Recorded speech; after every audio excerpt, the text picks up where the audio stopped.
Track 23. 1.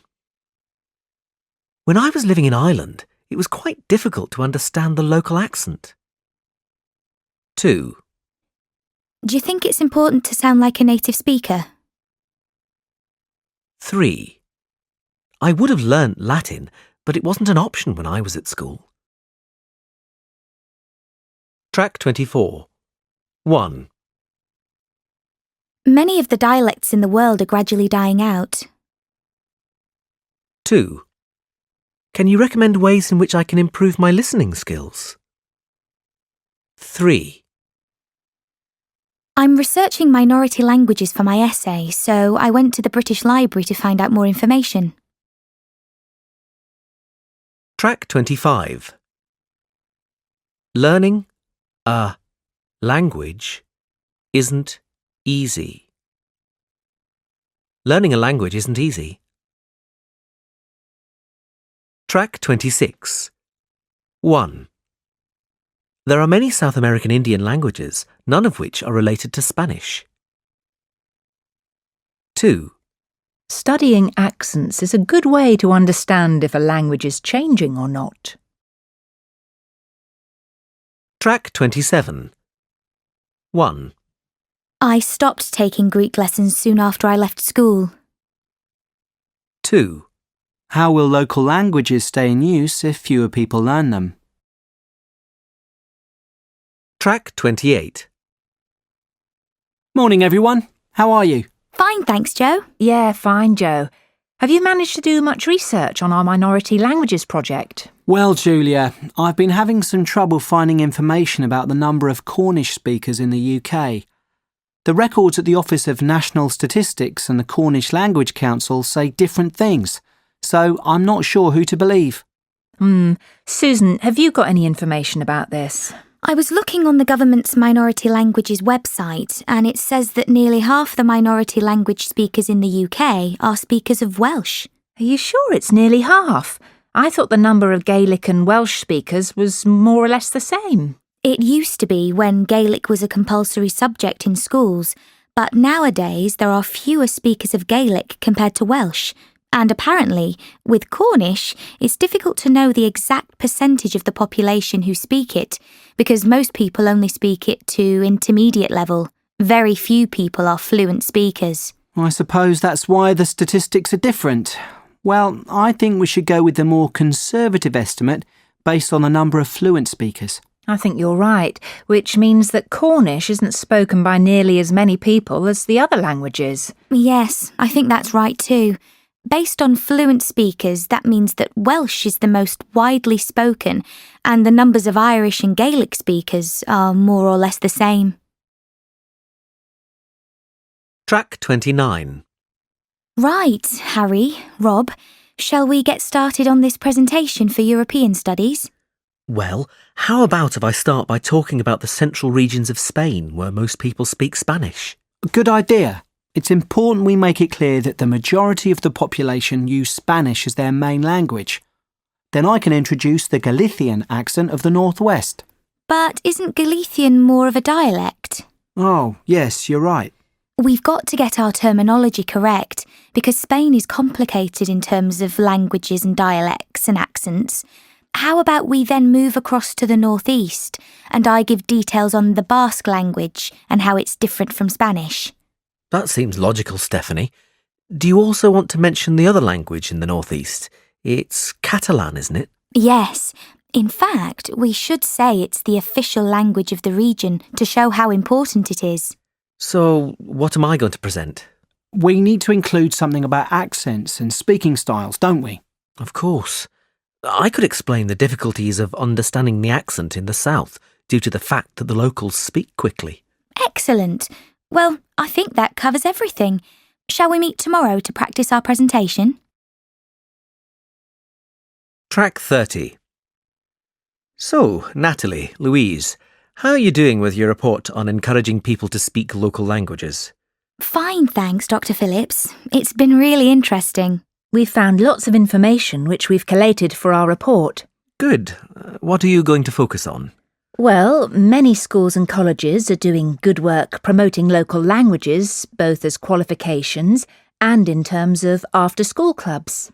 And then there's the rise in popularity of minority language music, which seems to be driven by tourism. Tourists who are exposed to songs in indigenous languages become interested in learning those languages. OK, now you need to be careful with these topics. They are fascinating, but you need to look at the influences which drive language learning. Education doesn't leave people much choice, and music isn't a strong enough factor. Do you have any suggestions for us? Well, what did we talk about in last week's seminar? Can you remember any of the real push factors? Do you mean things like communication and relationships between companies and their workers? It's much more powerful than music, don't you think? Yes, I see what you mean. So I suppose our other idea isn't very strong either. We also thought about hobby groups, but I'm beginning to think they're less significant. Yes, there aren't sufficient hobbyist groups to make a real difference to local language learning. But think about something else which is similar but reaches a much larger proportion of the population of a country or community. Ah, like online discussion groups. I remember in the lecture you talked about how the internet is fueling the increase in local languages through the World Languages Project. This is more appropriate for your report because we can actually measure the amount of correspondence in each language and chart increases and decreases over time, which makes it a more rigorous form of analysis. Of course. So we should definitely include that in our report. It's becoming clearer now.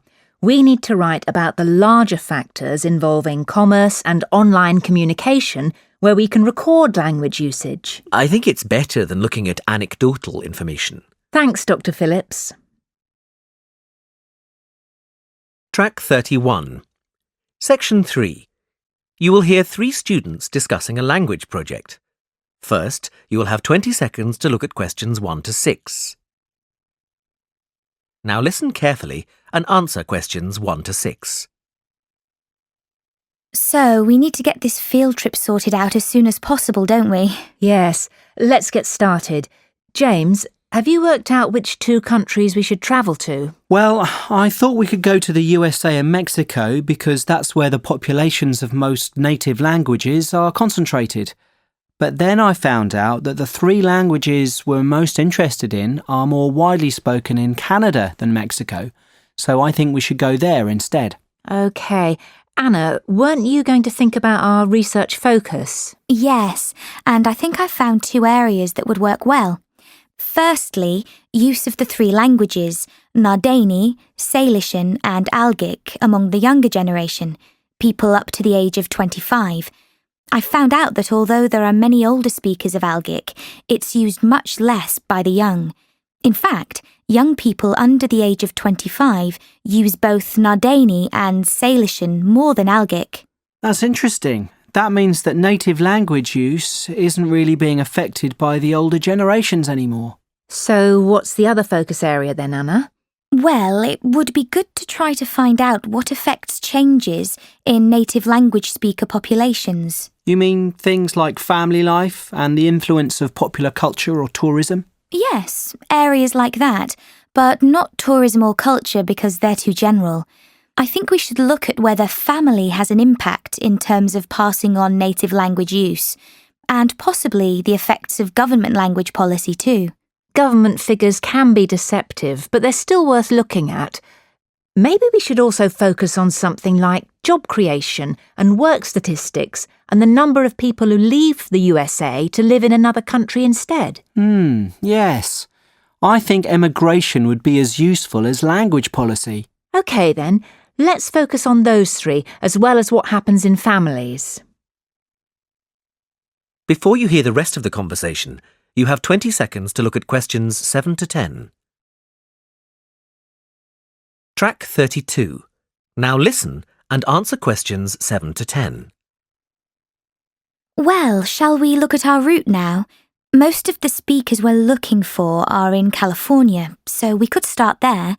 We can spend 2 weeks travelling around and meeting people to get some background information and then start collecting data. What do you think about beginning in the southwest corner of the state and visiting the Barona Reservation? That's a good idea. We'll be able to get some interviews with native language speakers there. And then we could go to the Eastern Mountains to visit the local education authority of North County. They've got a native language project for school children. Why there? Wouldn't it be better to go to the education department in San Diego? It's bigger. But they focus more on Spanish and English bilingualism and less on native languages. In that case, the North County Education Authority will be more valuable, so let's do that. After that, we could head southeast to the town of Bishop. There's a company there called Cotec, which employs only bilingual speakers. I've emailed the managing director, who's happy to give us an interview. Oh, that's great work, James. It sounds like something we should definitely do. Right, well, I'll email her to confirm. Also, we should go to Sun City. It's this bilingual town in the south-central area of the region. They have a policy whereby all signs in the town must be in the local language as well as English. We can take photos of these signs. They'll make good visuals for our report. But won't that be intrusive for the people who live there? No, they're used to it. The village is used as a model for other communities who'd like to do the same thing. In that case, let's add it to the itinerary.